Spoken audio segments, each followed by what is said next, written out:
bisan ang libro sa Mateo may 40 ka mga teksto nga nagsugid nahanungod sang Dios nga amay, nga Dios nga mahigugmaon, Dios nga maluluyon. Ang libro man sa Juan may ara man siya 87 ka mga teksto, Brother Chris.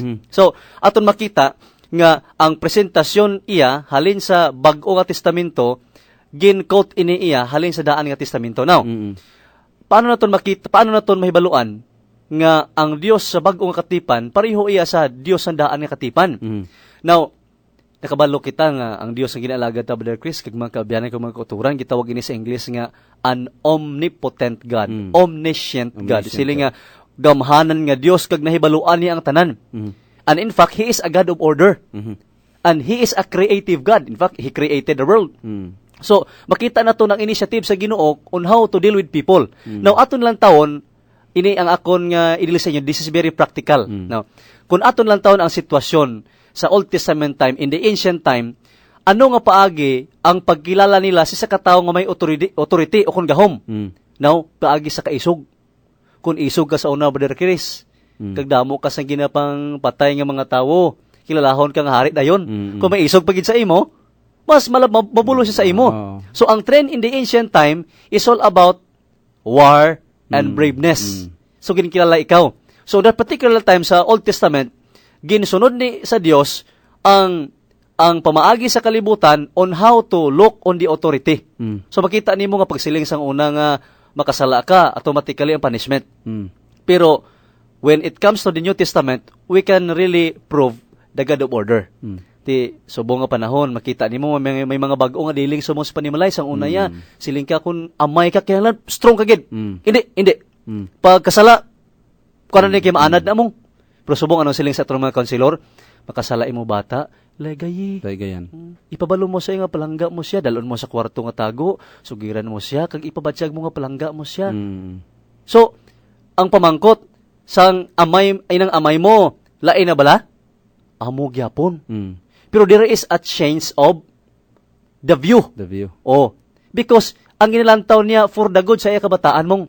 So aton makita nga ang Dios sa New Testament, may mga tawo nga nagsiling, kung pareho pa lang ang Dios sa New Testament, nga paglansang ni Ginoong Hesus, tani, isa lang to ka ano sang iyang gahom tong mga naglansang sa dula to, Brother Chris. Pero wala niya ginhimo. Kailain ko no, ang Dios sa New Testament. But if we're going to take a look siling sang Hebrehanon 13:8, I am the same today, tomorrow, and yesterday. So wala nagbago ang Dios. Amo na, Brother Chris, nga ang balaan nga kasulatan nagpakilala sa aton nga ang Dios iya sa bag-o nga testamento, amo man gyapon siya ang Dios sa daan nga katipan, Brother Chris. Okay. So, thank you, Brother Cantila, sang imong presentation about God the Father in the New Testament. Kag ato na tulupangdan nga wala sing kinalain, Brother Joy. Wala sing kinalain kung ano ang Dios sa Old Testament, amo man ang Dios sa New Testament. Okay, kung ang Dios sa Old Testament bugay, amo man na ang Dios ng amay sa New Testament bugay man. Okay, bugay man siya. So,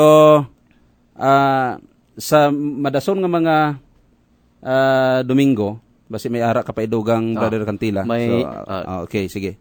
Now, ang ari mga kauturan, aton ilantaw ng aton pag-aninaw na hanungod sining Dios sa bag-o nga testamento kay sa daan nga testamento. Kay ini siya nga mga kontrobersya. Actually, hindi naton makita, Brother Chris, ang lagko nga mga issues diri. Ang siguro ang lagko nga mga issues sini sa dason naton nga pagtuon sang the second person of the Godhead, no? Pero aton makita nga there are our friends, Christian friends, nga siguro wala lang nila intindihan maayo kung ano gid iya ang Dios iya sa bag-o nga testamento kag daan nga sa daan kag sa bag-o, no, abi? Kay ang Dios nagapresentar siya sang iya kinaiya sa tao towards man kay nga aman So no, pas kung imong lantawon ang development sang kinaiya sang tawo, halin in the ancient time, pagkadto sa aton panahon subong, makita naton ang upgrading. Nag-upgrade. Upgrade man gali, no? O, upgrade Hindi man siya. lang technology upgrade gali. O, ang muna sila nga, imagine ka sa una sila niya, high-tech. Sila, hindi na high-tech subong, high-tech na na. O, so, bisan pa gani ang pag-pronounce ang mga dinalan, daw nag-oswag man. Nag-aswag man. Now, ang Diyos, hindi natin na ma-question nga siling ka, lain-lain ang Diyos. When we tried, may maisa kalambalanon nga, if you're trying to dig deeper who is God, you are ceasing to be a man, and you started to be a God. May mga dilan nga muna na. So, sa sini nga mga pamaagi, kung aton i-differentiate, no? Butangan naton sang wall of partition. Ang Diyos sa daan nga katipan, kag sa bagong katipan, it seems that we are trying to put the limitation of God, which is we are not in the position to do that. Now, ang Diyos sa bagong katipan, mga kauturan, inis siya nga Diyos, amo man siya ang Diyos nga nagahimo sang tanan nga mga butang sa daan nga katipan.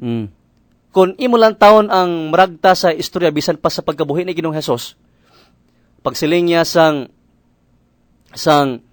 Juan kapitulo 1 bersikulo 14, it talks all about creation.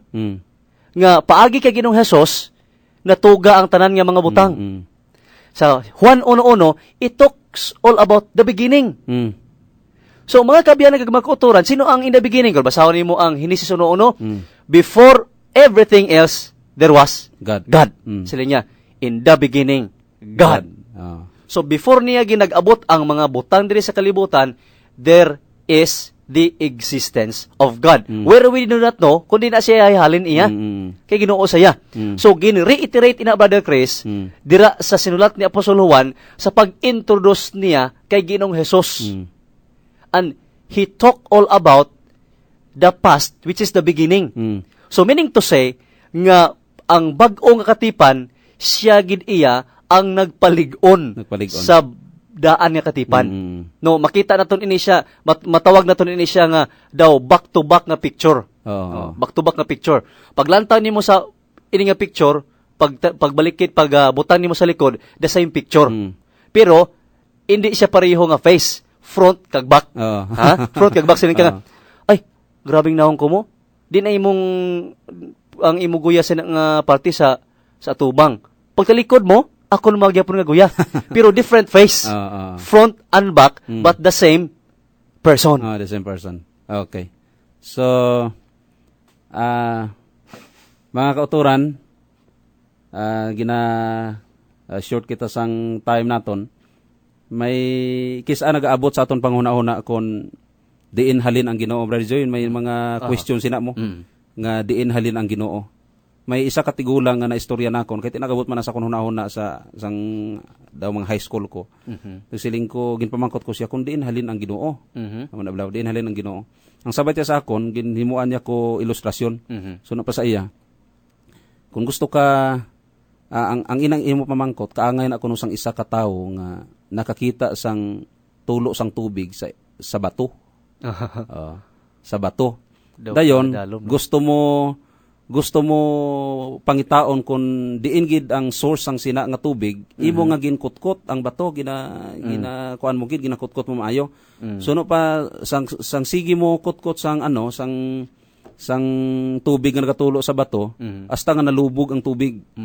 Nalubog ang tubig kag wala mo na nahibaluan kung diin na naghalin ang tubig kay nalubog na mo. So suno pa siya, ginabalan niya ko kung amo na ang pamangkot mo, malubog ang una-una mo kadugayan, hasta nga di mo na mahangpan, di mo na maintindihan. So, inang pagka-Diyos, Brother Joy, isa ka misteryo, isa di naton matungkad. Pero ang ginpahibalo lang sa aton diri sa Bible, nga siya, bugay. Siya mahigugmaon. Maluloyon. Mapinatawaron. Okay? Aton nga dalangpanan. Okay? Maayo